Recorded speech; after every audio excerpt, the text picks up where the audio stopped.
I would now like to present our speaker this evening, Mr. Ted Reinstein, who is known to so many of you as a journalist and reporter on Channel 5's Chronicle. Ted will be talking to us tonight about the country stores of New England and their place in our history. So, Ted, over to you. Thank you very much, Jim. Thank you. Thank you all for coming out tonight. I think this will be a happier night in Foxborough than it was last night. And there's no quarterback controversy here. I'm the only one.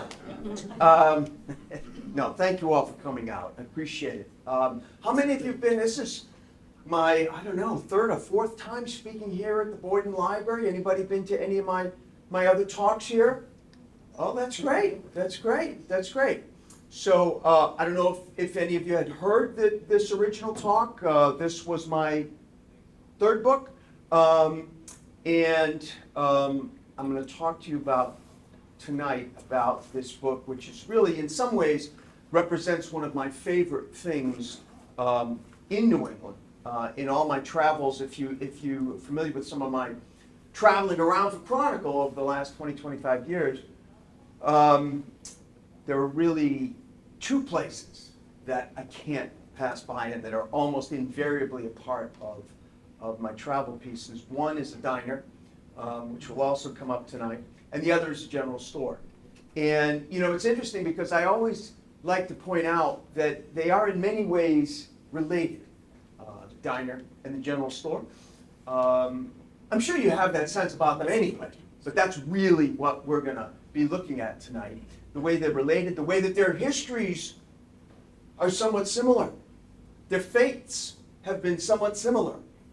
And the things that have allowed them to survive are somewhat similar. In fact, I always call the diner the commercial cousin of the general store because they are so related. No mystery about why or when, right, that the diner began to be threatened, right? You're looking at it, not McDonald's specifically, but McDonald's was the first of the fast food franchises that popped up and mushroomed nationwide in 1959. And who wouldn't want to stop at a McDonald's and get a hamburger for 15 cents? And guess what? They never, anywhere, offered a hamburger for 15 cents at that local diner, that local eatery on Main Street, whether it was Foxborough, Rentham, you have Plainville, Don's, right? You name it. Never. How are you gonna make any money selling a hamburger for 15 cents? Because the local diner doesn't have the national franchise infrastructure that Kroc had with McDonald's. Didn't have 15,000 franchisees pushing 15-cent hamburgers. So they took the hit. They took the hit from 1959 on, right on through the 60s. All those little local eateries, all those great little diners, many of them couldn't survive, couldn't compete with 15-cent hamburgers. But you know, the amazing part of this story that figures right into the history of general stores as well is that what saved the diner, ultimately, was something that wasn't on the menu, wasn't even for sale, but it was something you couldn't get no matter how much you were willing to pay at the fast food franchise. Community. You weren't going to run into, you pull into a McDonald's on the highway somewhere in East Nowhere, right? You don't expect to, and neither are you going to run into anybody you know. That's fine, you're getting a 15-cent hamburger. What do you want? Community? Yeah. That is actually what a lot of people wanted, what a lot of people missed. And they began coming back to those that had survived all through the 70s, 80s, and now more than ever, right? So there's a stasis that's been achieved, right? Fast food franchises, obviously, they're here to stay. They're a part of our life. But you know that if you're going to meet somebody, most people, if you're going to meet somebody in your community, and you're going to meet for a cup of coffee, you're going to meet to catch up, somebody's been sick, you haven't seen them in a while, you're not going to meet at the Burger King at exit 7. Right? You're going to meet at the place on Main Street that you know. They know you. That's what began to save the diners. That's what saved and is continuing to save the general stores. Now, in terms of when did the general store, so we located just now, we pinpointed when the diner began to be threatened. When the predator came for the diner. When did the predator begin to come for the general store? I always like to point out, and I only recognize this, I was finishing up writing General Stores, the book, and I was rereading Travels with Charlie. Look what John Steinbeck, remember in 1960s, the early 1960s, he set out from Sag Harbor, New York, his home with his best friend Charlie, in his custom-built GMC pickup that they turned into a camper, and he nicknamed Rocinante, and they circumnavigated America, driving through, yes, he went through cities, but John Steinbeck was very attracted to small-town America. That was his sweet spot, small, little towns in the middle of nowhere. And he's a wonderful journalist, John Steinbeck. Great writer, but great journalist. Walk up to people, ask questions. That's the mark of a journalist. Hi, excuse me, got a question for you. If I had a nickel for every time I've said that all over New England, I wouldn't have to be doing this talk right now. No, I'm kidding. I'm kidding. But they're traveling all over America. Look what John Steinbeck sees in the small towns. This jumped off the page at me just as I was finishing the book. All of these small towns all over America, they seem to be getting smaller, they seem to be disappearing, and what was really disappearing was those wonderful, distinctive little stores, whatever kind of stores they were, hardware stores, general stores, they were beginning to disappear 1962. Now, when John Steinbeck was growing up here in Salinas, California, right, the early 1900s, this was a scene that was instantly recognizable to virtually every single American. And if they weren't in a place like this once or twice a week, then they were once or twice a month. This was a place that was instantly recognizable to every American, the general store. But 1900, go 50 years out from when this picture is taken, and you have a completely life-changing event in American life. Completely reordered American life the way we knew it. For the very first time in 1956, a majority of Americans owned an automobile. Now you may think that that had implications basically for transportation, for mobility, but a change like that, a complete sea change in mobility, affects everything else, right? If you're more mobile, it doesn't just affect how you shop, it affects where you might live, it affects where you might want to pick up and leave and travel somewhere for a different job.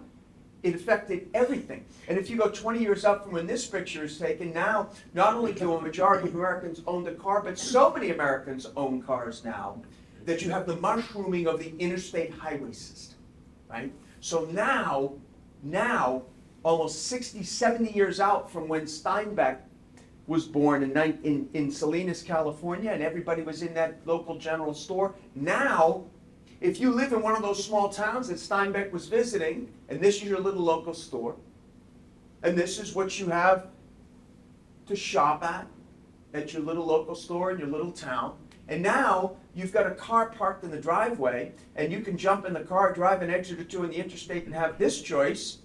A little tough to compete if you're offering this choice, right? But a funny thing happened on the way to extinction, and that's where we really jump in, because this is the story of why general stores still survive today, why there are any today instead of none. So we looked at the mushrooming in the interstate highway system, right? 20 years later, now in the 70s, 80s, now you have, solely because of the automobile, solely because of the mushrooming of the interstate highway system, now you have the mushrooming of suburbia in America, everywhere. Foxborough, Metro Boston, Metro New York, Metro Philly, Metro everywhere. You have the mushrooming of suburbia in a way that it never existed before. Look, the suburbs have existed since the 1920s, even earlier, but not like this. Now it's the suburbs on steroids. It's the boomers. It's the children of the greatest generation that are now starting families of their own, and they're living in these huge sprawling communities, suburban communities that have all kinds of great community amenities, recreational amenities, often good schools. You get in your car, you drive in the morning on your way to work, you pass X number of different little strip malls, you've got like 27 different options for your morning coffee and your bagel and your muffin and whatever, and it's like some sort of suburban utopia. Or is it? You know, a lot of people living in this new suburban utopia who were living in homes often, right, that were square footages 2, 3, 4, 5 times what their parents had grown up in. Life is good. We're still missing something. You know, in 1973, Life magazine published a poll that goes right to what these people were missing. Published a poll in 1973 that a lot of Americans found disturbing. Disturbing. It found that a clear majority, 61% of Americans, said in answer to the question, how well do you know your next door neighbor? Responded, among the choices, the one that 61% have little or no contact with my next door neighbor. Life had changed. All because of the car. Let's ditch our cars. That's what it changed everything. It had changed everything. Listen, progress is great. Let it be very clear, and we all know. No amount of progress is without other implications. This was the implication for increased mobility, was the fact that that sense of a small community where people knew each other, where people looked out for each other, was changing, and in many cases was outright disappearing. That sense of community gathering places. And many of those people who lived in that suburban community, they were feeling like they were missing this. They might not even have put their finger on what it was necessarily. But one extraordinary American did. One extraordinary American did. Ray Oldenburg. Ray Oldenburg is an extraordinary American sociologist, University of Florida, and he became fascinated with this change in American life. He became fascinated all through the 60s and 70s with that something is changing about the way we look at community in America. He wasn't sure what it was, but he knew that it was important enough to research it, try to figure out what it was. Why does it matter? Is it going away completely? He didn't know. No one had ever done this research before, and he did. And he did. He researched why it was the community was changing. How important is it to Americans? That sense of community. And in 1989, he published his book, The Great Good Place, and in it, he made an amazing observation that no one had ever put their finger on before, ever. His point was that Americans, regardless of how free we think we are, we still spend the bulk of our lives in one of just 3 places. It doesn't count that you go on cruises, you go on a sabbatical, you visit your family in Muncie. It doesn't matter. That's negligible in terms of your lifespan. That's a blink of the eye. Where do you really spend the bulk of our time? That's what he found out. He found out that we spend it all in one of just 3 places. The first place, you can probably guess, home, family. The second place, whether we like it or not, work. It's the third place where he coined this term, third place, that no one had ever put their finger on before. No one had ever used this term before. And the third place he found is not just one place, not a single place. Many places can be a third place, but they all have something in common. They're places where community gather. We're in a third place right now, right at this moment. This is a third place. I'll bet many of you know other people in this room. Boom, that makes it a third place. If you don't have the expectation you may run into a neighbor, if you have the expectation when you go somewhere that you may run into someone else who lives in your community, it's not a third place. Public libraries, diners, general stores, places of worship, beauty salons, barbershops, the neighborhood bar. It's okay. Neighborhood bar can be on the same list as a place of worship. We're just doing something different. But that's a third place, right? And what he found was these places were beginning to disappear. And he also found that's not just like a nice thing. It's not just like an amenity, like the 27 places to get your coffee. You'll find some other place to get your coffee if place 21 shuts down. You won't find another third place if they go away. That was his point. We need these places. They validate our choice of where we've chosen to live. They make our lives more meaningful. They allow us the intimacy of companionship. These are as important as air. That's the value of Ray Oldenburg, his research. I really feel like this man deserves so much more credit than he gets. But these places were going away. Now, a lot of people, I said, a lot of those people growing up, the boomers growing up in the big sprawling suburban neighborhoods, they were missing these places. And they were starting families of their own, right?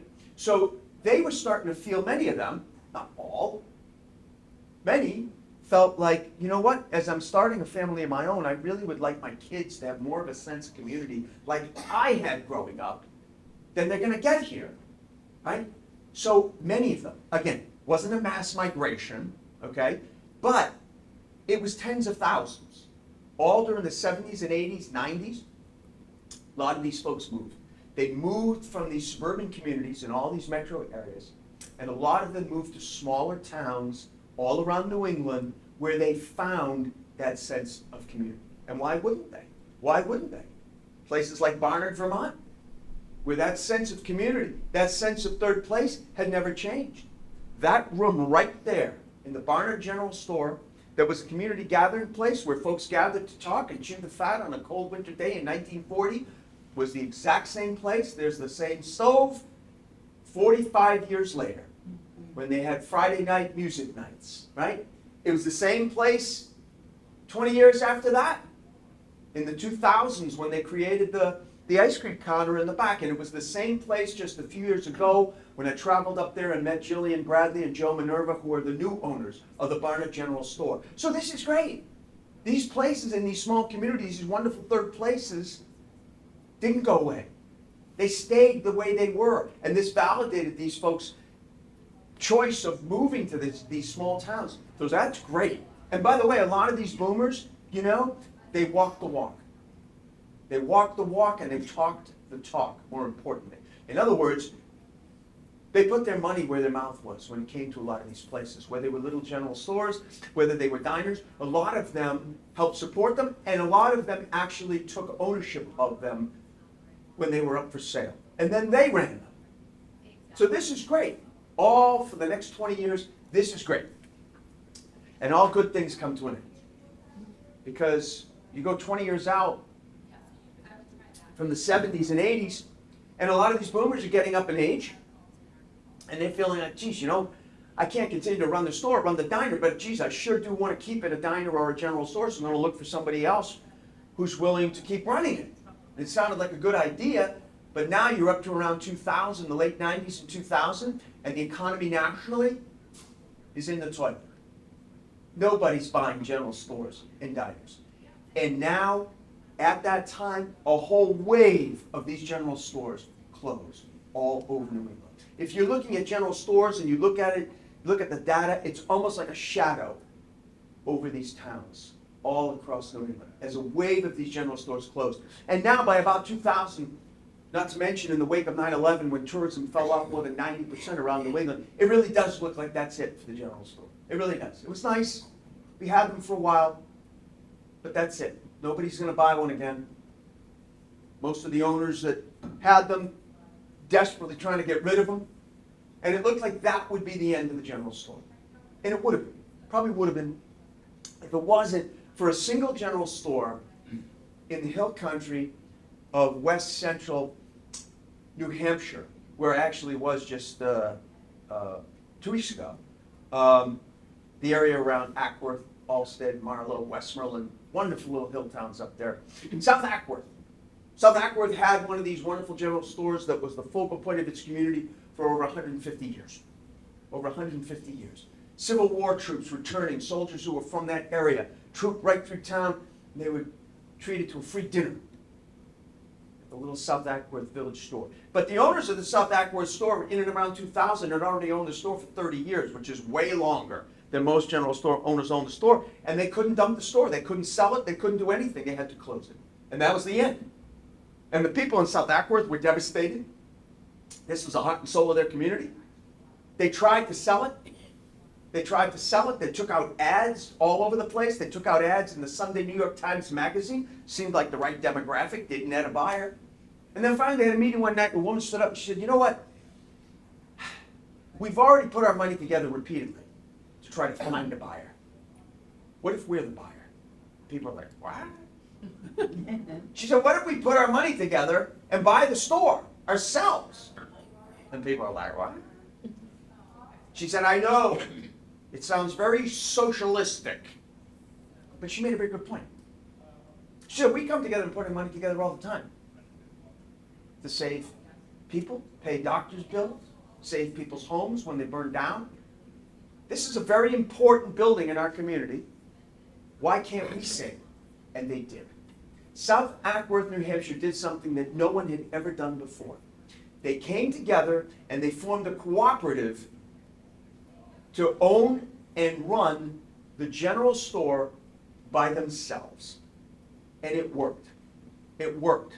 People started coming back to the store. They opened up a little lunch counter. They created a pizza oven out back to bring in more revenue. They created these harvest dinners in the fall that are going on right now with visiting chefs. And because of that, because they did something that had never been done, the lights are now back on and staying on at the South Ackworth Village store. In Shrewsbury, Vermont, I love to give you the companion story because this is a case where similar sort of thing happened, similar community response, but they had to deal with so much more to hold on to the store. Because here, they not only had to contend with a store that was closed and how the town could afford to buy it, then they had to go up against Mother Nature in a way that Vermont had never had to go up against Mother Nature before. Now, when this picture was taken in the early 1970s, Marjorie Pierce, right there, his sister, Eldred, Marjorie Pierce was in her early 70s. I love it when somebody's born in 1900, like my late grandmother was, because you can always track their age very easily. You don't have to do any math. Whatever year it is, that's how old they are. It's great. So you can, there's no figuring you have to do on the back of your hand right now that when you get to 1993, how old is Marjorie Pierce? 93. Okay, just seeing if you were awake. Okay, exactly. She's 93 and she can't run the damn store anymore. The woman's 93. Give her a break. All by herself, she runs that store. Dead of winter, 93, she troops through the snow, opens up the store by herself. People should have been ashamed of themselves. But she couldn't do it anymore. She couldn't do it anymore. She had to close the store. She just couldn't do it. She had to close the store. And she felt terrible, but what could she do? She couldn't run the store. But she did have an idea. She called up a very good friend of hers who she knew would have experience around this sort of thing, Paul Brune. The late Paul Brune, one of the most lovely people I have ever met in my life. Paul Brune was the founder and creator and executive director of the Preservation Trust of Vermont. And what the Preservation Trust of Vermont was born to do in Vermont, they now do all over the country, which is they help small cities and towns hold on to their history, and they don't do it out of some overdeveloped sense of sentimentality or nostalgia, although there's nothing wrong with that. But that's not going to pay the rent, pay the mortgage, do the preservation, do the repairs. Only money will do that. So what they do is they preach the gospel that they now have the data to support, which is that when you hold on to your history, whether it's a historic music hall, theater, general store, a library, a municipal building, a mill complex, perfect example in New England, when you hold on to these things, even if you have to take the hit for a few years until you can get something developed and rolling, even if you have to take the hit long term, they have proof you will do much better financially long term. Do you have any idea, and I'm sure you do, how many cities and towns around New England, whether it's North Adams, Woonsocket, Lowell, Lawrence, perfect examples, Haverhill, another perfect example, mill complex. How many mayors and people in those cities around New England will tell you, thank God we didn't get these torn down? First of all, usually in the 60s and 70s when these places unfortunately were abandoned already and they were havens for drug use and crime and whatnot, these cities and towns couldn't afford to tear these buildings down. They were too expensive. They were not made to be torn down. And they often cost a fortune to get rid of them. So they couldn't. And now, they thank God they're still there. Haverhill's mill complexes that once manufactured shoes are now condominiums for people for whom Haverhill is a bedroom community for Boston. They take the commuter train into the city. They're paying a fraction of what they've been paying in Boston. But that's not what Marjorie Pierce wanted to talk to Paul Brun about. But that's what Paul Brun represents. But she said, Paul, I need to talk to you. And Paul, being the kind of guy he is, got into his beat-up Prius and he drove down to Shrewsbury. And he said, what's up, Marge? And she said, Paul, I need to reopen the store. He said, how are you going to do that? And she said, I'm not going to do it, you are. He said, I don't understand. She said, Ninny, I'm going to give you the store. And I'm going to give you $10,000, which you don't deserve, and it's pretty much all the money I have, but I don't expect to need it too much more. Well, that's very nice, right? But Paul had to explain in his very soft, gentlemanly way that the Preservation Trust does not own property outright. They help cities and towns take ownership of their own properties. They help them raise money. They help them find grants and write grants. They help them find low-interest loans and all sorts of things. But they don't own property outright, he explained to Margie, who responded, piffle.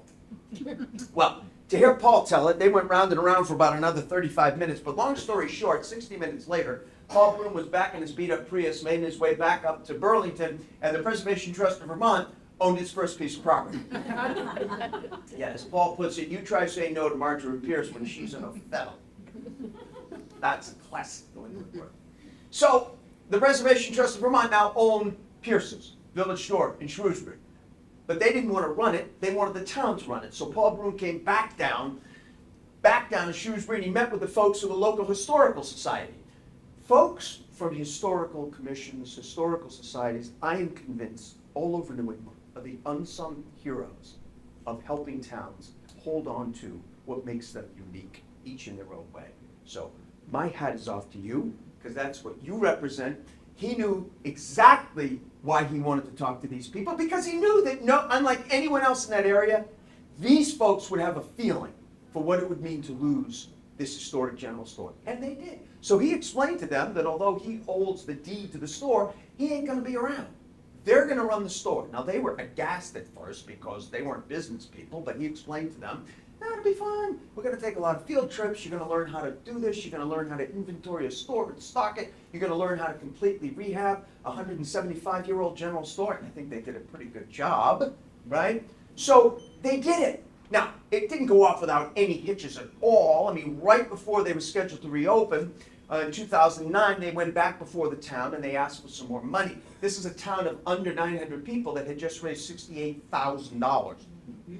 Now you can do the math. That's a lot per person, right? So, but they need more money. Why? Because they said, listen, one thing that we now realize is that if the store is going to be a community gathering place into the future, and the whole new generation will come to rely on the store, we need Wi-Fi. We need dependable Wi-Fi. And we need generators. We need an emergency generator so that we can count on power being on in the worst that a Vermont winter can throw at us. And there was a lot of grumbling, as you can imagine. Marjorie Pierce never needed that. I don't know what Wi-Fi is, but she didn't need it. But they got it. They got it. They got another $2,500 together. They got the emergency generator. The store reopened, and all was good once again. The heart and soul of Shrewsbury, Vermont. Now, remember I said that they raised the money just like Allsted did, Ackworth did. But they had to also fend off Mother Nature? Oh, did they? Oh. 2 years later, after reopening, Hurricane Irene barreled up the East Coast, and it made an extraordinarily rare northeast turn away from the ocean and right into the Green Mountains, where the Green Mountains acted basically like a big bellows. And that air, that wind, just blew through Vermont. It blew away 200-year-old covered bridges like so much driftwood. The power went out the first day Irene hit all over Vermont, including little Shrewsbury, Vermont, except one little spot. Because at Pierce's, the generators kicked in, the crew trooped out through the howling wind and the flying debris. People came out of the woods and there were houses that were dark and cold, and they trooped over and gathered at Pierce's where the lights were on, the coffee was hot, the Wi-Fi was working, and curiously, nobody ever complained about the generators ever again. So, we just went through the first part of the story, which was why general stores mattered in New England, how they first began to be threatened, and how they weathered and managed to survive the onslaught that they dealt with. So now we come to our own technical issue.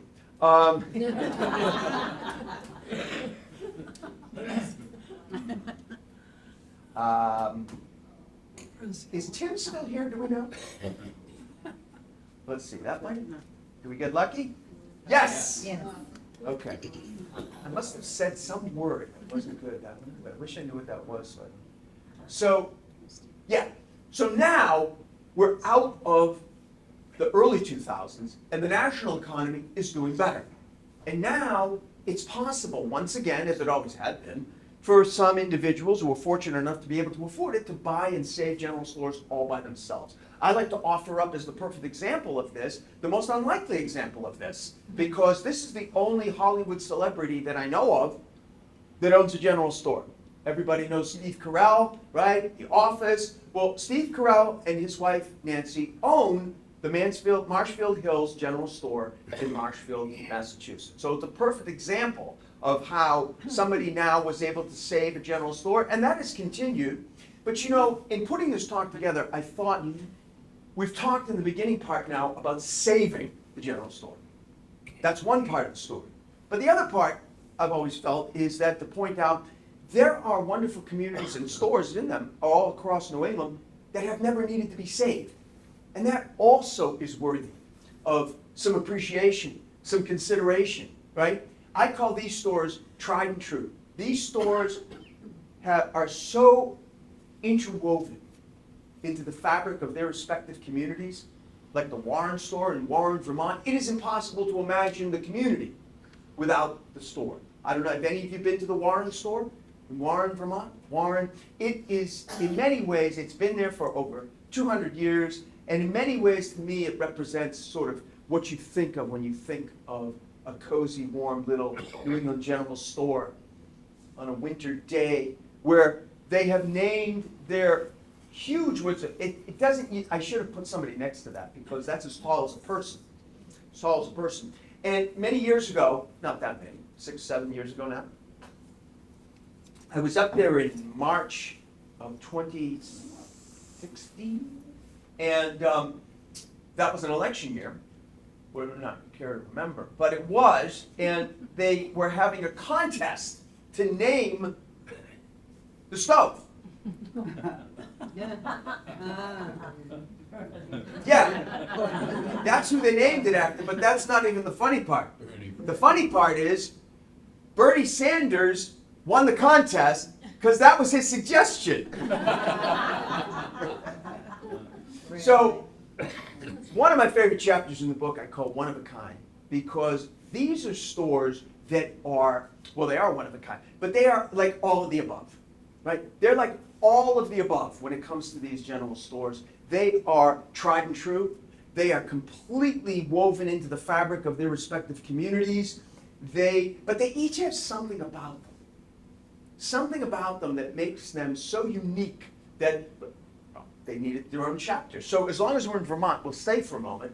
So Norwich, Vermont, which is where you'll find Dan and Witt's. Norwich, Vermont, just to locate it for you, is in the Upper Valley area of Vermont and New Hampshire. I mean, the Upper Valley extends into New Hampshire across the Connecticut River. That's where Hanover, New Hampshire is. If you cross over the Connecticut River, you're in Norwich, Vermont.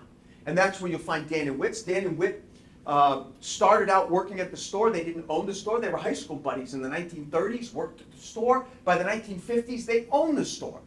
Good for them, and they did very well. They put this sign in the window, very confident about what they sold at their store, and they did so well that they wanted to expand. Problem was, they had nowhere to expand. Really, they couldn't expand on either side because on this side is the Norwich Inn, and on this side there's a park. So they couldn't expand on either side. Their only choice for expansion was behind the store.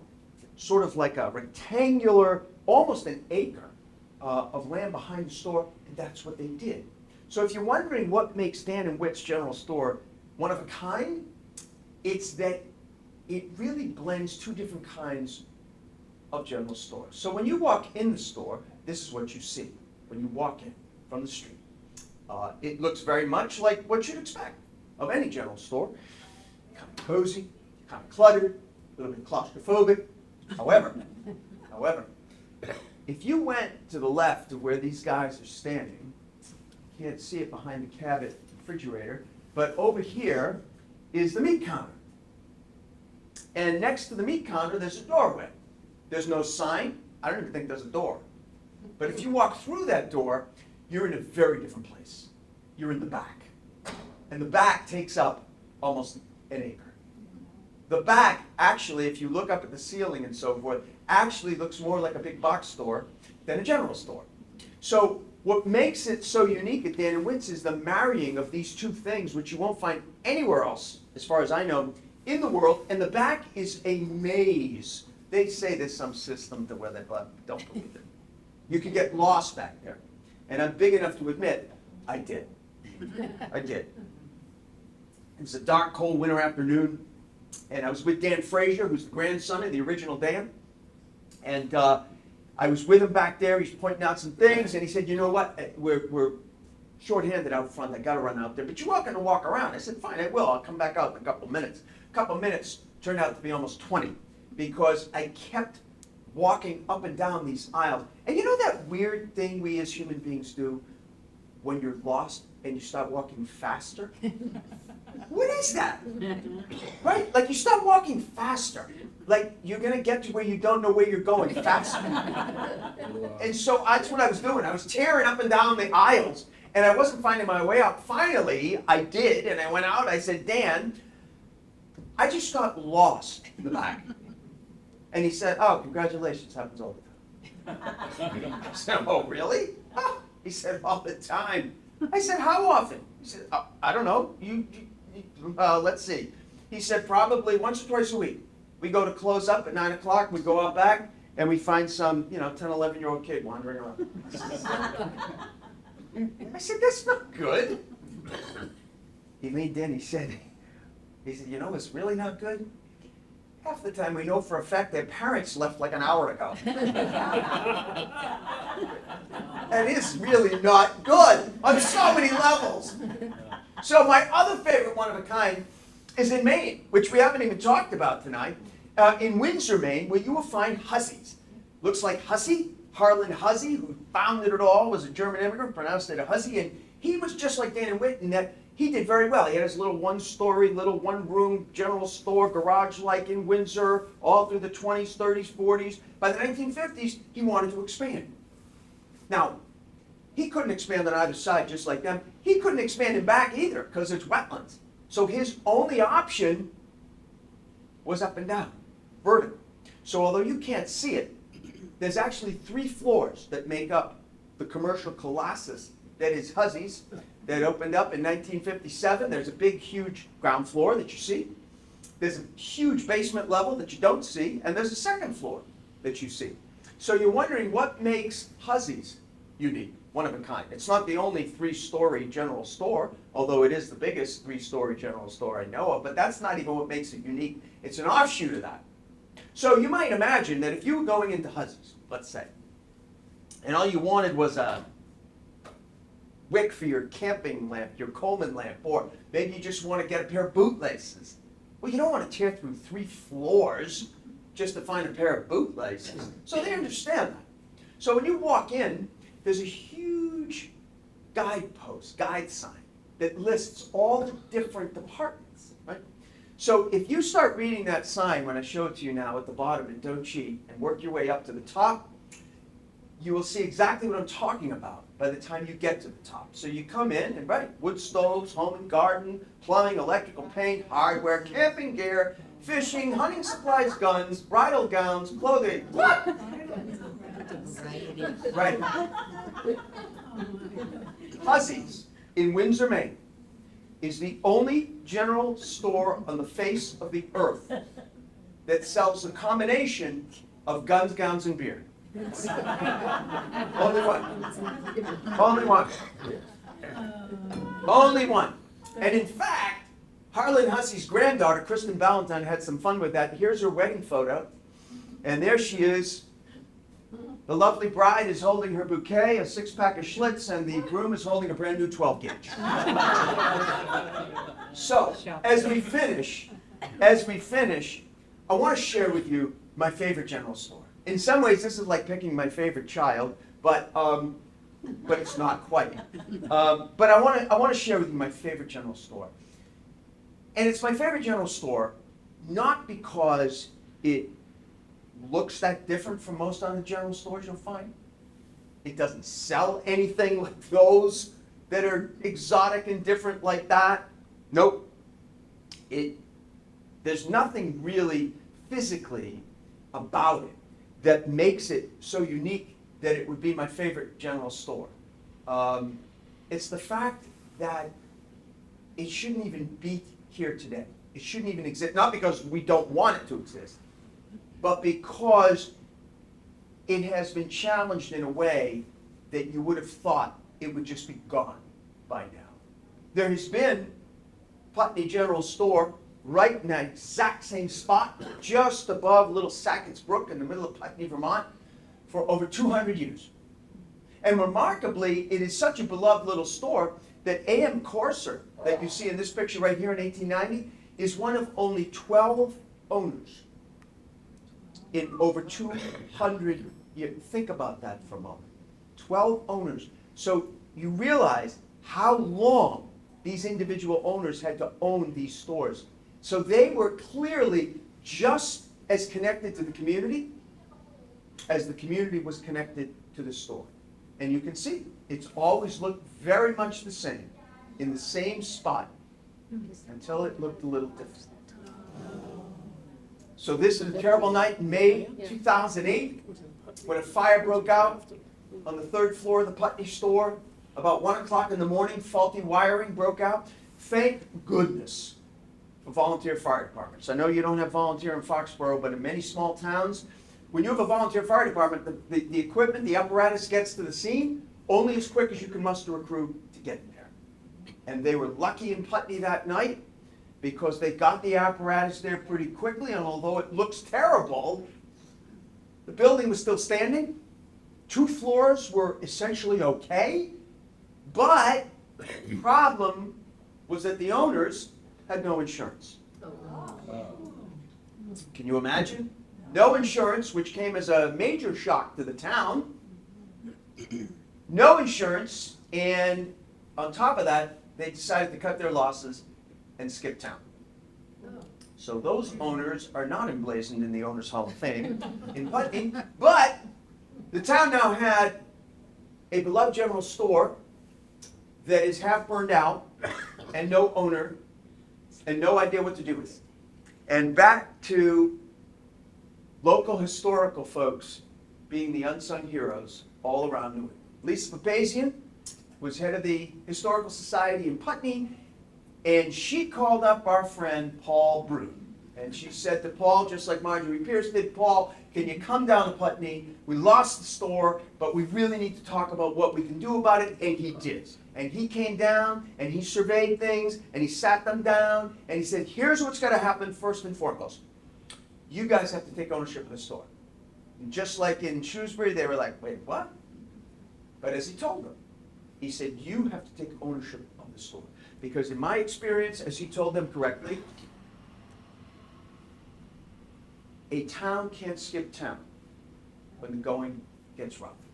And so he helped them begin the process, which they have today, of owning the general store. He helped them lead a a grant writing campaign. Kids all around Vermont raised nickels and dimes that year, and they were able to rebuild the store and reopen the store, and the little beating heart of Putney, Vermont was beating once again for an almost staggeringly short amount of time. Not even 2 years later, not even a year and a half later, fire consumed the Putney store once again. And this time, there was no building to be saved. Apparatus was being mustered and sent from as far away as Pawtucket, but they were only halfway there by the time the building was down to the paving stones. Gone. Gone. This time there was no faulty wiring. This time it was ours. Do you know, as horrible as the crime of arson is, do you know what that's like in a town of 937 people? Where you think you know everybody who lives in town and who would do this, but it was done. The building was lost completely. Paul Broom was called again. Paul Broom came back down to Putney, but what could he say? What could he say? He helped them raise the money to rebuild the store. Much of that money, the federal part, was still in the pipeline, hadn't even reached Putney yet. They met, the Historical Society and Paul met at the little church, stone church across the street from the store. It was about 12 or 15 people. Word got out that they were meeting about the store. People started to stream over to the store. Within an hour, there were over 100 people. They had to move the meeting outside the church, out into the cold open, on the lawn there. A lot of anguish, a lot of hurt, a lot of worry, frustration. Finally, after about an hour, an older gentleman whose family goes back 5 generations in Putney stood up on that little low stone wall by the street, and he said, "I got one thing to say. I don't know about you," he said, "but I will be goddamn if I'm going to let an arsonist define my town." And people cheered, and Paul Broom waited for the cheering to die down, and Paul Broom stood up and he said, "Well, if I understand my esteemed friend correctly, I think we need to rebuild." And they did. And it was such a crushing tragedy that it made headlines all around the world. The loss of this little store twice in 2 years. How could one little town be so unlucky? Money streamed into Putney. They had more than enough money to rebuild the store. They could create an endowment for the store, and they did. And they rebuilt the store bigger and better and more secure. Now, they still needed somebody to run the store. The Historical Society owned it, but they needed someone to run it. And then luck shone again. They found this wonderful man whose family had been immigrants to Putney about 25 years earlier. And as he put it, when my family moved here and we barely spoke English, we felt like family at the store. And I want to give something back. He was a retired pharmacist. He said, "If I can run my pharmacy on the 3rd floor, which you're just using for storage, I won't take a dime in salary." And they said, "Oh, that'd be good." So he did. And the store reopened, and all was good again until New Year's Day 2017. I told you, this story is like Rocky, okay? On New Year's Day 2017, this lovely gentleman died. And neither of his 2 adult children wanted to come back to Putney and run the store. And the store closed again. But this time, Paul Broom called up the local historical society. And he said, "Listen, you've got to reopen the store. The longer the store, you've had this incredible story of reopening the store. The longer the store stays closed now, the longer people will assume it's done for good. You must open the store." They said, "Oh, how are we going to do it?" He said, "Well, how many people now are in the Historical Society? You've had that big jump in enrollment since you guys are the heroes in Putney."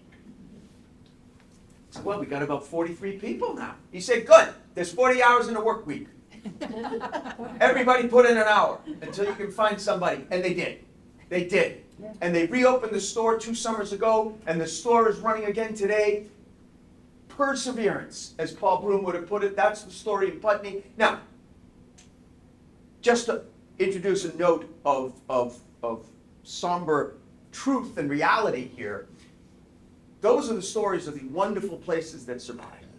General stores still close every year, 20 or more a year. You wouldn't think there are enough left in New England. Still closed in New England, including some that are beloved. I mean, the Gray's, which when it closed in 2012, was the longest running general store in American history. Some store like the Monterey General Store, look at that, died in 2017. It's in the book because when the book went to the publisher earlier that year, it was still going. So they still close, they will continue to close, but here's what gives me hope. The new breed of general store owners. That's what gives me hope. That's what I'm closing right now with in Whitefield, Maine, what I call the two poster children, although they're not children, but the two poster children of the new breed of general store owners, Ben and Taryn Marcus. You are looking at two people who never ever thought of running a general store, never ever wanted to run a general store or have anything to do with business. They're farmers. They met at agriculture school in Washington State. Ben, he was from Whitefield, Maine, so when they graduated, they moved back to Maine. They were hoping to cobble some money together and buy a few acres of land, farm. Farmland in that area of central Maine is very expensive. They couldn't even buy an acre, never mind a few acres. So they're striking out. One day a guy comes up to him and he says, hey, listen, I happen to know you guys are looking for some farmland. They said, yeah. He said, good, I'm going to give you some farmland. What? He said, I'm going to give you 5 acres of prime organic farmland. And they said the same 3 words that I think a majority of us would say. Say it with me. What's the catch? Exactly. Ah, the catch. Yes. There was a catch. He said the catch is there's an old, closed, defunct general store on the property. Sheepskin General. He said, I've always had a fantasy that I'll reopen the store. It's not going to happen. But you guys are young. If you find a way to reopen the store, keep the store open for just 2 calendar years, even if it closes after that, the land is yours. And they still deliberated. That's how much they didn't want to run a general store. So finally what they did was they decided they would only buy stuff for the store that they like to eat. No, because the thinking was, when this thing flames out, like it's guaranteed to do, we won't have to go food shopping for 1.5 years. But that didn't happen. That didn't happen because that farmer was right. The farmland was amazing. And it was producing produce they'd never, Ben and Taryn had never seen before. Carrots the length of your forearm. People were lining up at 6 o'clock in the morning on Fridays and Saturdays to buy their produce. And then it occurred to them, they said, geez, you know, people are lining up for our produce like this. We got a line out here every Friday and Saturday morning. What if we could find somebody to open up like a little kitchen in the store where we could use our produce and then one of us wouldn't have to drive over 100 miles every week to hit every farmer's market in southern New England, which is what you have to do. And they did. They fired a wonderful woman who opened up a little luncheonette inside the store, and then they went crazy. Then they started doing things with general stores that had never been done before. They started offering open mic nights, of all things. Yoga classes, daycare. They opened up the first little small lending library within 35 miles of Augusta. And people started streaming. It became popular again with young families. It became popular again with the folks who remember the old general store. And it's that new breed of general store owners that gives me hope. And what could offer more hope than the reopening of Hope General in 2016? That because of that new breed of general store owners, which, by the way, many of them are millennials, much younger than you would think would be interested in a brick and mortar store that was part of their parents' or grandparents' experience. So God bless them. I don't care why they like it. They're doing it. And that's what gives me hope. That's what gives me hope for the 3rd place and the general store in New England. Thank you. Thank you. Wow. And that gremlin never came back. Good. So if anybody has a question or two, I'm happy to answer a question or two if I can. Yes, ma'am. Did they find the arsonist? They did not find the arsonist, which fire experts tell me is in some ways a good thing. Obviously, you'd like justice to be served, but they said it's actually a promising sign that it's never happened again, because arsonists almost invariably return to the same area and cause more fires. But that, knock on wood, has not happened. But they never catch unsolved crime. One of the most celebrated unsolved crimes in modern Vermont history, actually. Anyone else? Anyone else? Anyone else? So, now we move on to the final phase of our evening, which is selling books. So, no, listen, thank you all very much for coming out tonight. I really appreciate it. Jim, thank you. Jim's become my new pen pal, so I'm gonna miss our little emailing back and forth. But thank you very much for coming out tonight. Really appreciate it. I'm kidding, but I do have books with me. If anybody would like to purchase one of my books, I would be happy to sign one for you. You have to buy it first, but I'd be happy to sign one for you. Either way, thanks so much.